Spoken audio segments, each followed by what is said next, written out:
Welcome to Rick's Corner.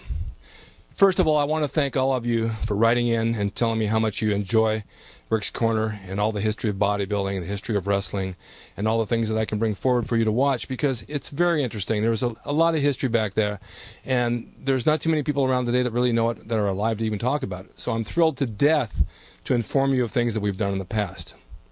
Now, many of you have written in, they said, what's Arnold's leg workout? Finally, we're getting to Arnold's leg workout.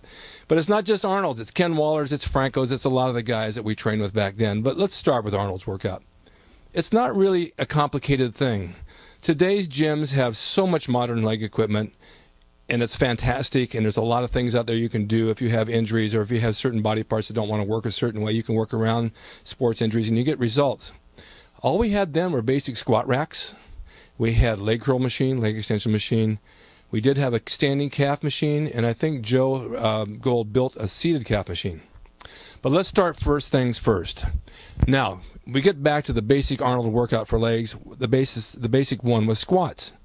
Squats were the leg builder. Now, you didn't have to go real heavy. He might have gone to about 400 pounds, maybe 450 tops. I don't think it was any more than that.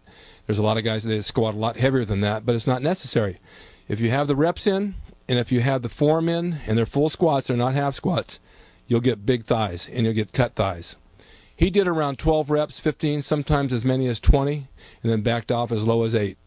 So it just depended on the day, the mood, and how you felt. All right, so we started with squats. Got 5 sets out of the way. After that, we did leg extensions, because those feed into a different way of training your legs. You know, it's like doing tricep pushdowns for the tricep. Well, it's the same thing for the quads. You have quadriceps, and you have to work them like you would a tricep on the arm by doing extensions. 5 sets leg extensions, not really heavy, a medium weight. Flip over, 5 sets of leg curls. Now, those were the basic machines that we had. Now, sometimes he would throw in lunges, maybe 4 sets of lunges with a light weight, nothing really heavy, because that stretches the thigh out and also gives good shape to your legs. Running on the beach at the end of the workout was sometimes in the curriculum, sometimes it wasn't. Short jogs from pier to pier, because it cuts your legs up and works them in the sand. Now, a lot of you don't live near the beach, so you obviously can't do that. But getting into calves, that was really something different, because today we have calf machines, and we have seated calf machines, and we have leg presses to do calves on all these different things. But the thing that really built the calves at that time were donkey calf raises. Now, today's bodybuilders or younger guys, they don't know what they mean by donkey calf raises. They think it's just a term. But it's like riding a donkey. You sit on somebody's back. I have illustrations here to show you. You bend over and you lean on a bench. You put your feet on a calf block, and you get a person to sit on your back, and you pump out reps. This is what really built Arnold's calves, and it built mine. I never had great calves, but that really built them. Then we would put 2 people on somebody's back. You do maybe 15, 20 reps, as many as you can get with 2 people. Kick one off the back, let them slide off, and then finish another 10 reps with 1 person for burnouts. You want to get calves? That'll give them to you. Now, people used to laugh in the gym, say, why is somebody sitting on your back? It looks stupid. Well, it got results. Who cares how stupid it looks? It's a donkey calf raise. That's what it was intended to be.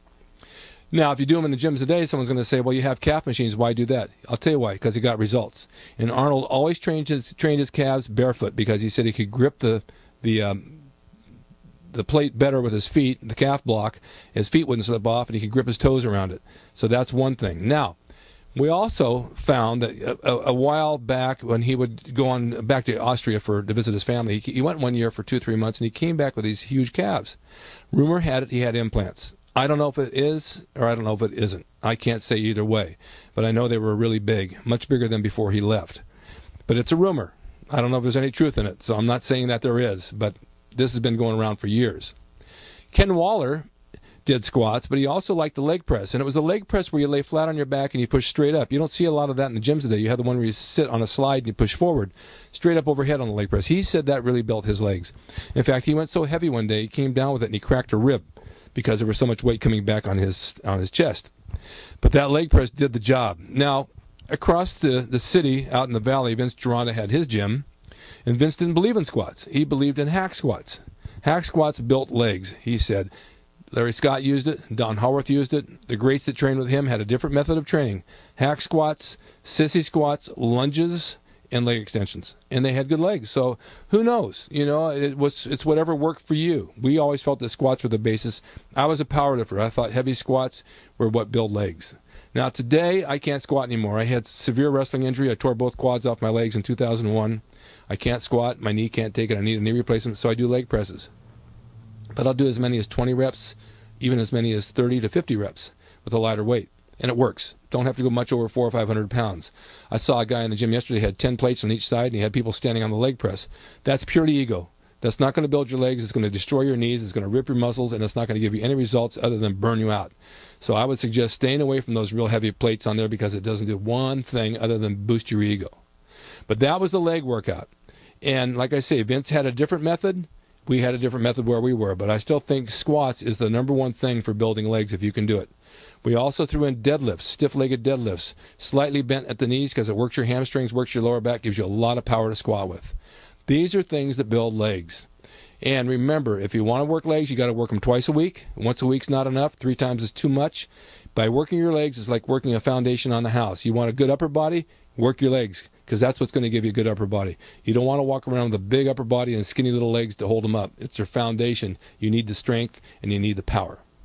So that's it for legs, and that's what Arnold did. It's no mystery. There's no hidden secrets. Basic squats, extensions, leg curls, lunges, and donkey calf raises. Try them. You're really going to like them. And stay tuned for Rick's Corner when I bring you more news from the past.